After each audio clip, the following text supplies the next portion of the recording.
Hello. हाँ जी। Good morning students. We are from Everest coaching institute फुवाड़ा।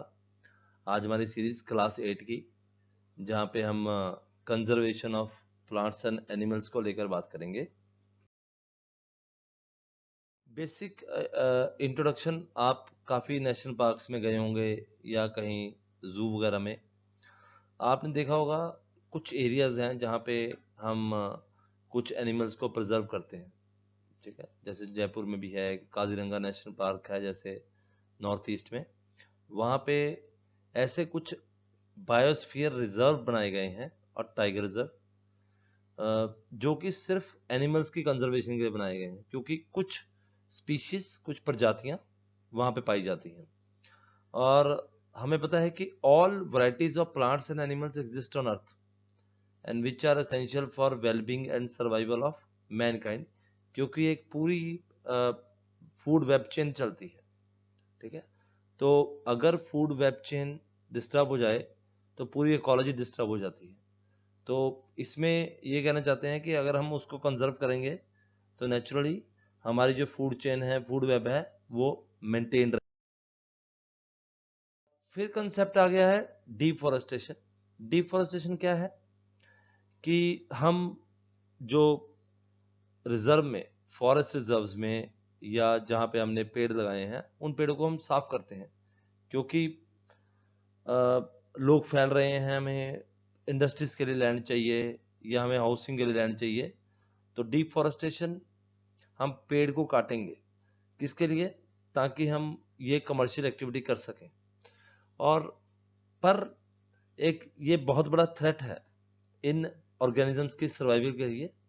साथ ही कुछ नेचुरल कॉजेज भी हैं डिफॉरेस्टेशन के, जिसके कारण से बहुत ज़्यादा क्या आ रहा है, आग लग रही है, या बहुत ज़्यादा सूखा पड़ रहा है, या बहुत ज़्यादा बाढ़ आ रही है।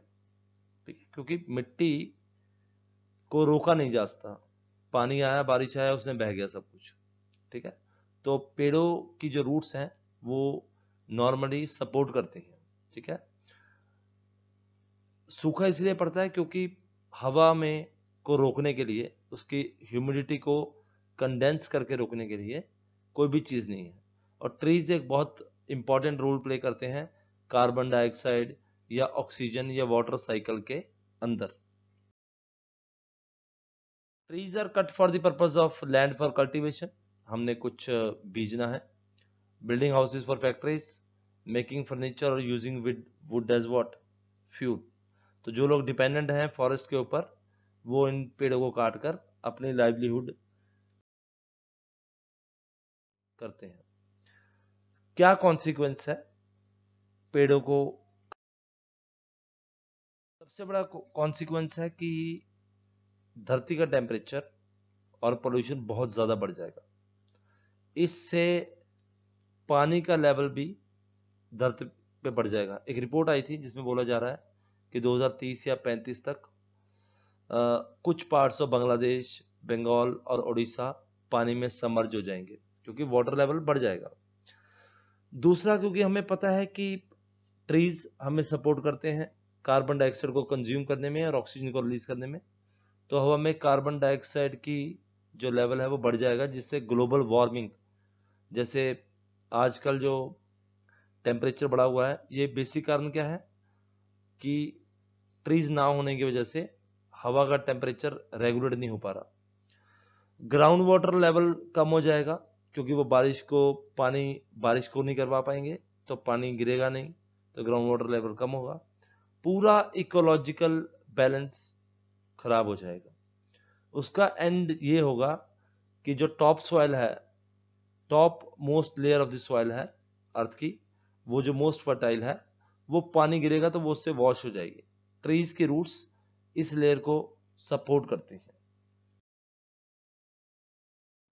और कुछ कारण है कि कुछ क्लाइमेटीज जैसे फ्लड्स वगैरह आएंगी, ग्लोबल वार्मिंग होगी, सॉइल इरोजन मैंने आपको बता दिया है।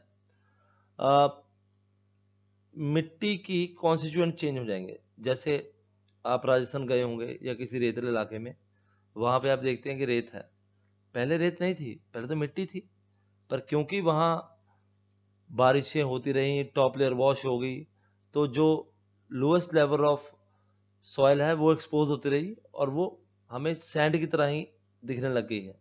अब कुछ एरियाज में आपने देखा होगा, दुबई में सुना होगा कि गवर्नमेंट इनिशिएटिव ले रही है ट्रीज को प्लांट करने के लिए। वो ट्री वैरायटीज को प्लांट किया जा रहा है जो उस मौसम में चल सकती हैं। जैसे आप कभी राजस्थान गए हो तो वहाँ कीकर के पेड़ लगते हैं, एक वैरायटी है ट्री की, वो लगाया जाता है क्योंकि वो कम पानी में भी चल जाती है। तो अगर वो कल को रेते को सपोर्ट करेगी तो हो सकता है वहाँ बारिश हो, टेक्सचर चेंज हो जाए। फिर आ गया सबसे important point, conservation of forest and what animals. हम क्या क्या कदम उठाएं कि फॉरेस्ट और एनिमल्स को हम बचा के रख सकें। पहले हम देखते हैं कि ये क्यों ज़रूरी है। सस्टेनेबल एनवायरनमेंट के लिए, सस्टेनेबल एनवायरनमेंट का मतलब है, कुछ वर्ड्स आजकल बहुत ज़्यादा इंपॉर्टेंट हैं जैसे सस्टेनेबिलिटी, डेवलपमेंट और ग्रोथ। तो हमें ग्रो भी करना है एज अ नेशन और हमें सस्टेनेबल, सस्टेनेबल मतलब जो कि हमारे एनवायरनमेंट के ऊपर प्रेशर ना डाले, ठीक है।